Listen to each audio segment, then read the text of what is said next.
할렐루야. 저는 영등포 중앙교회에서 기획 행정을 맡고 있는 김성중 목사입니다. 우리 쉐마 성도님들께서 또 한 주간도 잘 보내셨는지요? 날이 많이 추워졌습니다. 우리 감기 조심하시는 우리 쉐마 성도님들 되시기를 바라겠습니다.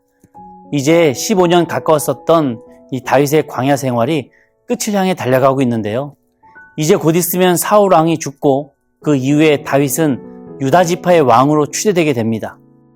저는 다윗이 지금까지 받아왔었던 그 고난을 이렇게 보면서 고난은 변장한 축복이다 라고 하는 말이 떠올랐습니다. 왜 고난이 축복일 수 있는가 하면요, 예수님께서도 제일 큰 계명이라고 말씀하셨던 것처럼 이 고난으로 인해서 나와 하나님과의 그 관계와 나와 이웃과의 그 관계가 회복되는 그 기회가 되기 때문에 이 고난이 변장한 축복이 될 수 있었다고 하는 것입니다. 오늘 사무엘상 30장에서도 다윗이 하나님과의 그 관계가 회복되고 또 함께 해온 그 동료와의 관계가 회복되는 그 이야기가 등장을 하는데요. 오늘 말씀을 통해서 고난 속에 이 변장한 축복을 발견할 수 있는 우리 쉐마 성도님들 되시기를 간절히 축원합니다. 다윗의 블레셋 망명 생활 끝 무렵쯤에 블레셋 왕은 이스라엘과의 큰 전쟁을 이렇게 준비하면서 별동대로 다윗과 600명의 그 부하들도 차출했어요. 이제 다윗은 동족 이스라엘 사람들을 죽이고 공을 세워야만 블레셋에서 살아남을 수 있는 상황이 되었습니다. 다윗 입장에서는 정말 하기 싫었던, 가장 피하고 싶었던 그 동족을 죽여야만 하는 그 상황에 놓이게 된 거예요. 딱히 거부할 수 있는 명분이 없는 겁니다. 그래서 어쩔 수 없이 그 전쟁에 참전하게 되죠. 그럴 때 이 하나님의 은혜로 블레셋의 다른 군주들의 그 의심으로 인해 다윗은 그 전쟁 명단에서 빠지게 됩니다. 그래서 다행히 동족 이스라엘과 칼을 겨누고 싸우지 않아도 되게끔 하나님께서 다윗을 다시 시글락 집으로 돌려보내주시죠. 이런 우여곡절의 시간을 보내는 동안 이 다윗의 근거지였던 시글락 마을에 이 사막의 여우라고 불리던 아말렉 민족이 쳐들어와서 약탈하고 그 마을 사람들을 잡아가는 이 봉변이 일어나게 됩니다. 이 시글락이라고 하는 마을은 다윗이 처음으로 마을을 이루고 살면서 안식과 쉼을 얻을 수 있었던 근거지였는데, 이 불타고 있는 시글락을 볼 때에 다윗은 그 블레셋에 망명했던 그 결과가 결국 이렇게 끝이 나는가 싶어서 정말 망연자실했을 것입니다. 다윗과 함께 해왔던 그 600명의 부하들이 불타고 있는 우리의 마을을 볼 때에 가족을 잃은 그 상실 앞에서 드디어 속내를 드러내고 말았습니다. 이 지도자 다윗에게 책임을 물으면서 다윗을 돌로 쳐 죽이려고 했다고 하는 것이죠. 6절입니다. 백성들이 자녀들 때문에 마음이 슬퍼서 다윗을 돌로 치자 하니 다윗이 크게 다급하였으나 그의 하나님 여호와를 힘입어 용기를 얻었더라. 어쩌면 다윗에게 있어서 아말렉 족속에게 우리 마을이 침략당했다라고 하는 그 충격보다 그동안 동고동락하면서 서로 방패가 되어주고 검이 되어주었었던 이 동료들의 배신이 더 큰 충격이었을지도 모르겠어요. 그런데 그런 거센 파도가 이 노련한 뱃사공을 만든다고 오늘 성경에 보니까 다윗은 이런 위기의 때에 역시나 하나님을 힘입고 용기를 얻어서 다시 일어설 수 있었다고 기록을 합니다. 이것이 하나님께서 기름 부어 세우신 예비하신 왕의 모습이었다고 하는 거예요. 하나님께서 함께 하시는 사람의 특징이 뭔지 아십니까? 위기를 만나지 않는 삶이 아닙니다. 평안한 삶이 아닙니다. 문제없는 삶이 아닙니다. 오히려 항상 궁핍하고 곤란하고 심지어 죽음의 위기까지 다 내몰리게 됩니다. 그럴 때 오늘 6절 후반에 있는 성경 말씀처럼 그의 하나님 여호와를 힘입어 용기를 얻었다라고 하는 게 하나님의 사람의 공통된 특징이더라고요. 전 개인적으로 이 6절 후반에서 마음에 와닿는 한 단어가 있었는데요. 그의 하나님이라고 하는 표현에서 그의라고 하는 단어였습니다. 저기 뚝 떨어져 있는 저 하나님 아니시고요. 여러분이 만났었던 여러분의 하나님 아니십니다. 다윗의 하나님, 즉 나의 하나님, 내가 만났었던 그 하나님 말하는 것이죠. 인간적인 실수로 블레셋 망명 생활을 하면서 1년 넘게 끊어졌었던 그 하나님과의 그 관계가 오늘이 죽음과 배신의 그 위기 앞에서 다윗이 극적으로 다시 하나님을 찾고 매달려서 주님과 다시 신앙이 연결되어 나의 하나님이십니다. 라고 고백을 하게 되었다고 하는 것이죠. 성경의 수많은 신앙의 선조들은 위기 가운데서 나와 함께 하셨던 그 나의 하나님과의 신앙 스토리가 있습니다. 그래서 그분이 언제나 나와 함께고 지금도 이 고난 앞에서 그분의 큰 계획이 있다고 하는 것을 확신할 수 있었다고 하는 것이죠. 오늘 다윗이 경험했었던 이 처참한 상황처럼 가까운 이에게 실망하고 억장이 무너지게 될 때에 우리 삶이 무너지지 않고 다시 일어설 수 있었던 그 이유는요, 바로 내가 만난 나의 하나님, 나의 주님이라고 하는 그 입술의 고백에서 결국 내가 영적으로 주님으로 인해 흔들리지 않을 수 있다고 하는 것을 기억하시는 우리 쉐마 성도들 되시기를 바라겠습니다. 다윗은 기도하면서 그분과의 관계가 이렇게 회복된 이후에 승리한다라고 하는 확신 가운데 600명의 군사들을 다시 이끌고 아말렉 족속을 추격하기 시작합니다.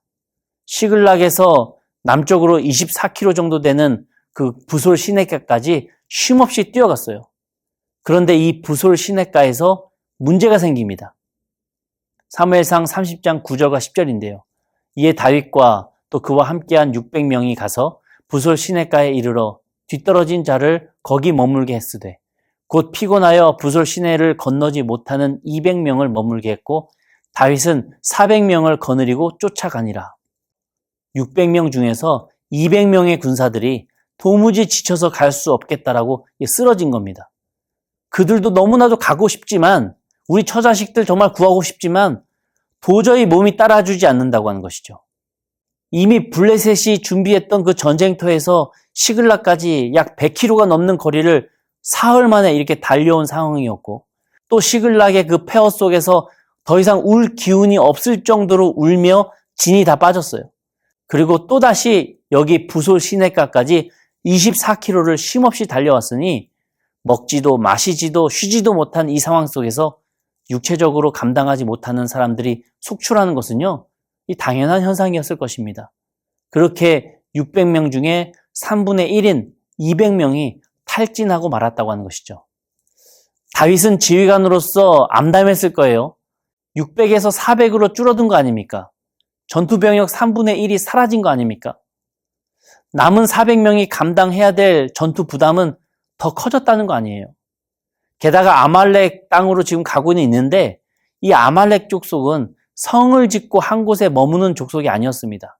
사막 지역에 사는 족속이다 보니까 천막을 치고 계속해서 이동하면서 마을을 구축하는 그러한 부족이었어요. 그러니 정확하게 이 아말렉 족속이 어디에 천막을 치고 지금 있는지 모르는 겁니다. 그냥 무작정 아말렉 진영으로 뛰어가고 있었던 터라 더욱 난감했을 거예요. 우리의 상황도 그럴 때가 있어요.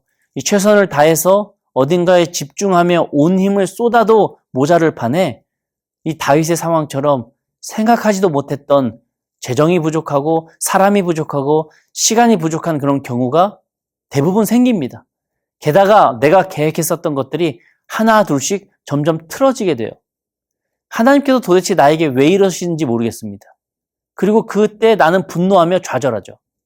그런데 오히려 이렇게 모든 것이 부족한 지금이 우리 생각에는 최악의 타이밍처럼 보이지만 하나님 보시기에는 내가 없고 오직 하나님만 남는 최상의 타이밍으로 주님은 보신다는 겁니다.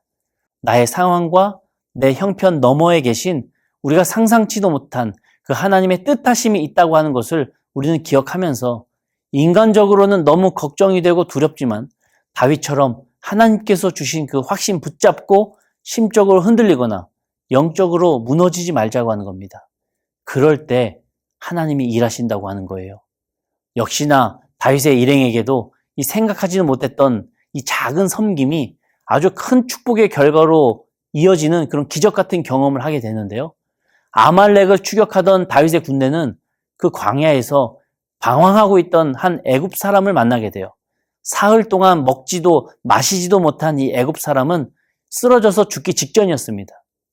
여러분, 이 사람 어떻게 해야 합니까? 광야는 항상 바람이 불어서 이 아말렉 군사들이 남긴 발자국을 이 모래바람이 지우기 전에 그 흔적을 쫓아가야 되기 때문에 이 죽어가는 애굽 사람을 도울 여력은 없어요. 지금 내 가족이 붙잡혀서 1분 1초가 아까운 상황인데 이 병든 사람 수발하겠다라고 멈춰서면요, 아말렉 사람들의 흔적을 잃어버리게 된다고 하는 것입니다. 어떻게 해야 될까요? 그런데요, 다윗은 이 애굽 노예를 못 본 척 할 수 없었고 결국 군대를 멈춰 세워서 그 사람이 기력을 회복할 때까지 먹을 것과 마실 것을 제공해 주면서 먼저 그 사람을 살립니다. 얼마나 어리석은 판단입니까? 그런데 다윗의 정말 이 바보 같았던 이 작은 친절이 결국 생각지도 못한 기적 같은 돌파구를 여는 열쇠가 되더라고요. 이 애굽 사람은 바로 아말렉 족속의 노예였는데 병들어 버림받았던 것이었어요. 그러니 평소 이 광야에서 아말렉 족속의 그 본거지가 어디인지 너무나도 훤히 잘 알고 있었던 겁니다. 다윗은 조용히 이 병사에게 묻죠. 사무엘상 30장 15절 앞부분인데요.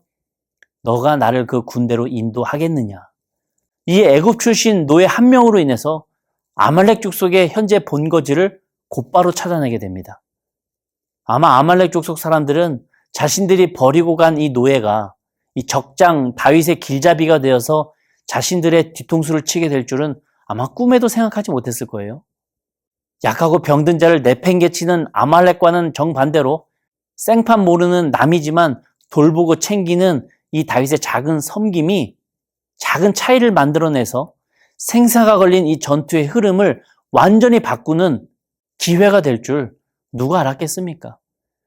다윗이 신앙을 회복해서 나의 하나님입니다 라고 하는 확신 가운데 하나님의 뜻에서 벗어나지 않자 하나님께서는 이러한 일을 통해서도 하나님의 역사를 보여주셨다고 하는 것입니다.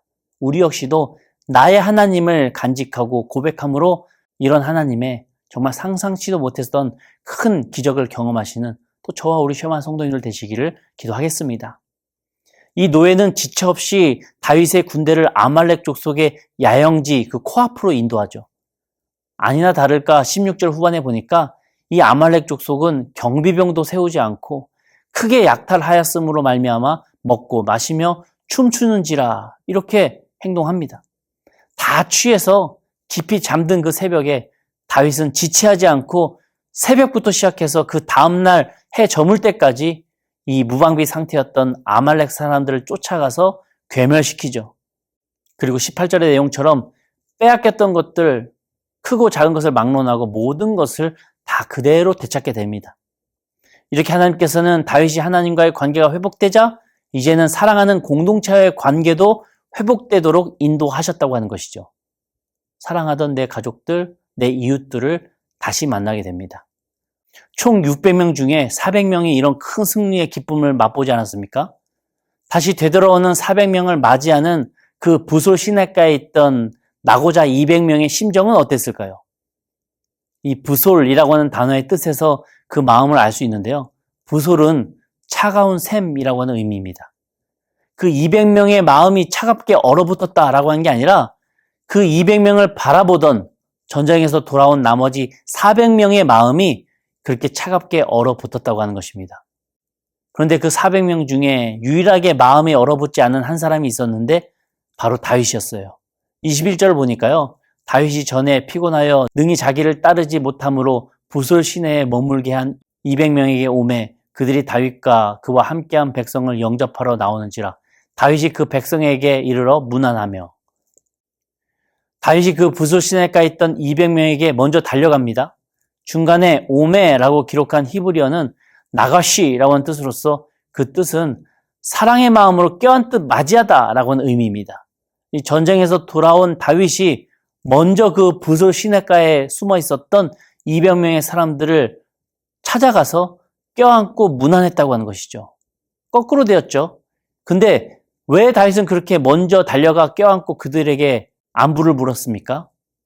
왜냐하면 그 200명은 누가 말하지 않아도 자기 스스로 나고자라고 하는 그 죄책감과 열등감에 사로잡혀 있었을 것을 다윗은 알았기 때문이죠.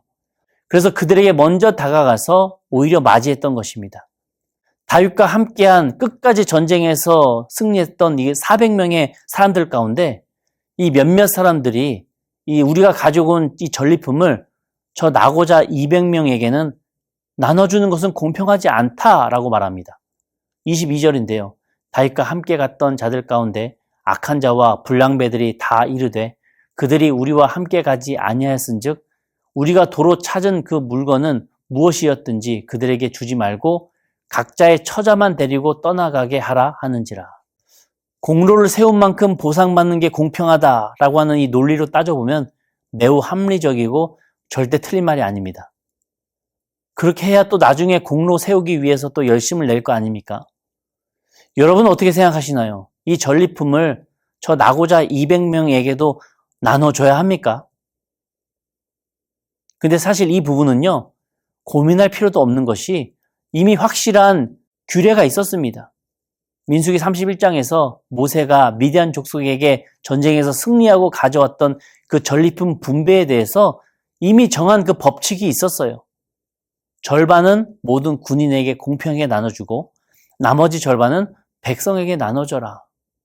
이러한 분배의 원리는 이 전리품은 우리가 잘해서가 아니라 우리에게 허락하신 그 하나님의 선물이다라고 하는 그 신앙에서 우러나온 것이었습니다. 다윗은 누가 더 받고 누가 덜 받고를 고민했던 것이 아니에요. 다윗은 자신을 돌로 치려고 했고 공동체를 쪼개고자 했던 그 악한 자와 불량배들을 형제이자 친구로 품으면서 하나님의 가족 공동체원임을 인정합니다. 그래서 다윗은 그들을 형제여라고 불렀던 것입니다. 그러면서 하나님의 뜻 안에서 우리가 하나됨을 강조합니다. 23절 중반인데요. 여호와께서 우리를 보호하시고 우리를 치러온 그 군대를 우리 손에 넘기셨은즉. 이 승리는 우리가 쟁취한 것처럼 보일 수 있지만 하나님의 인도하심이 없었더라면 불가능한 일이었으며 오히려 우리가 그 광야에서 아말렉을 찾지 못하고 헤매다가 우리가 도리어 괴멸당할 수 있었음을 기억해야 됩니다 라고 말하고 있는 것입니다. 우리 사랑하는 쉐마 성도님들의 삶에도 오늘 본문의 교훈과도 같이 혹 가까운 이들의 그 배신 속에서 나와 하나님을 붙잡고 다시 일어설 수 있는 그 영적 확신이 있기를 바랍니다. 그리고 나의 그 작은 섬김이 생각지도 못한 큰 축복으로 돌아오는 그 신비가 있기를 바라겠습니다. 마지막으로 나의 성공을 하나님의 은혜로 고백하며 하나님께 영광 돌릴 수 있는 주의 자녀 되시기를 주님의 이름으로 간절히 축원합니다. 한 주간도 평안하세요.